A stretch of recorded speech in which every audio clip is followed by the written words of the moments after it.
Assalamualaikum warahmatullahi wabarakatuh.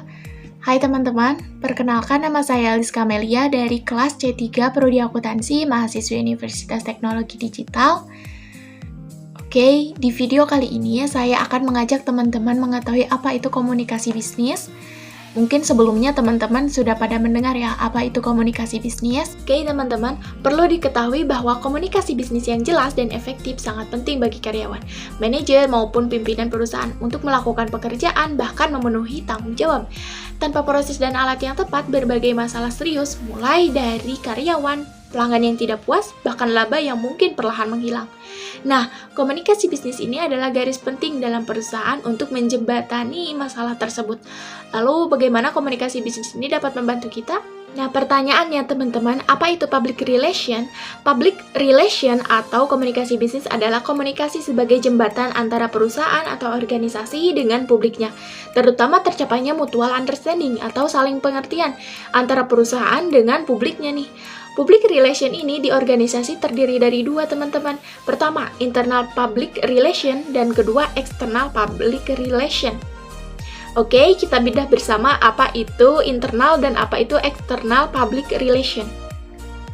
Komunikasi internal atau public relation secara sederhana merupakan komunikasi yang terjadi dan dilakukan oleh para pihak internal atau anggota dalam organisasi, baik yang dilakukan secara formal maupun non-formal. Misalnya saja, pemberitahuan melalui email, memo dari atasan, surat pemberitahuan, peraturan yang dibuat oleh perusahaan, buletin rutin organisasi, ataupun papan pengumuman. Dengan adanya penyampaian dan penerimaan informasi yang baik melalui komunikasi internal, para anggota organisasi dapat menyamakan pandangan serta visi misi untuk kelangsungan organisasi dan tujuan bersama. Komunikasi internal dapat berperan penting dalam penyelesaian konflik yang tentunya tak dapat terhindari dalam organisasi, di mana komunikasi internal yang baik akan lebih cepat dalam memahami kesalahpahaman dan meluruskan duduk permasalahan. Nah, komunikasi internal ini terdiri dari dua jenis nih, yaitu komunikasi personal dan komunikasi kelompok. Komunikasi personal ini terjadi dalam level personal dan terdiri dari dua orang dalam organisasi yang melakukan proses komunikasi baik tatap muka maupun melalui media. Sedangkan komunikasi kelompok terjadi antara satu kelompok dengan kelompok lainnya. Biasanya dalam organisasi, kita lebih mengenal dengan bagian atau divisi, di mana masing-masing divisi ini tentu perlu melakukan komunikasi dengan divisi lain saat menjalankan tugasnya nih.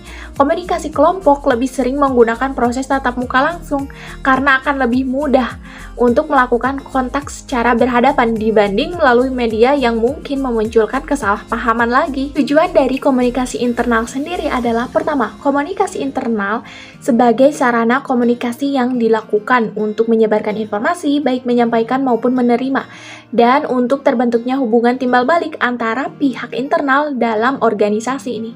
Terus kemudian digunakan sebagai cara untuk menghindari terjadinya kesalahpahaman yang mungkin terjadi dalam organisasi. Kemudian sebagai media dalam penyampaian aspirasi nih, maupun keinginan para pihak internal terhadap organisasi secara keseluruhan. Oke, untuk yang kedua itu adalah komunikasi eksternal atau external public relation nih. Merupakan bagian yang menangani permasalahan komunikasi dengan publik di luar organisasi. Tujuannya apa? Tujuannya itu untuk menjalin hubungan baik dengan publik eksternal, sebagai perantara informasi kepada publik eksternal dan menyeleksi komunikasi eksternal.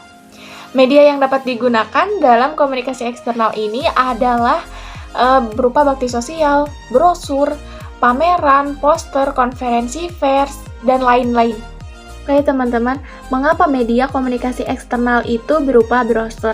Nih, teman-teman perlu ketahui isi dari brosur biasanya langsung menjurus ke satu masalah ya, sehingga khalayak dapat memahami isi secara umum dalam sekali baca apa itu isi brosurnya. Tujuan dari brosur sendiri itu untuk memperkenalkan suatu organisasi maupun untuk menginformasikan hal penting yang berkaitan dengan organisasi kepada khalayak umum. Nah, kedua, mengapa bakti sosial? Selain untuk meningkatkan rasa kepedulian, bakti sosial juga dapat mendekatkan kita dengan masyarakat sekitar.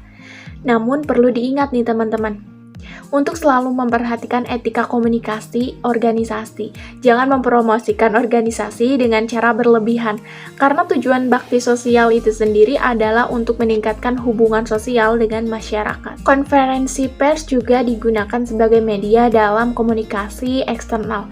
Nah, dalam konferensi pers ini, acara di mana narasumber mengundang wartawan untuk mengumumkan sesuatu hal yang penting.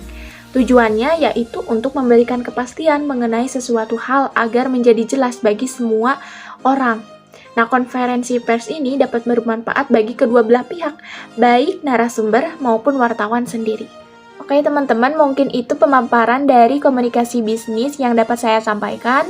Semoga dapat bermanfaat dan dapat dipahami.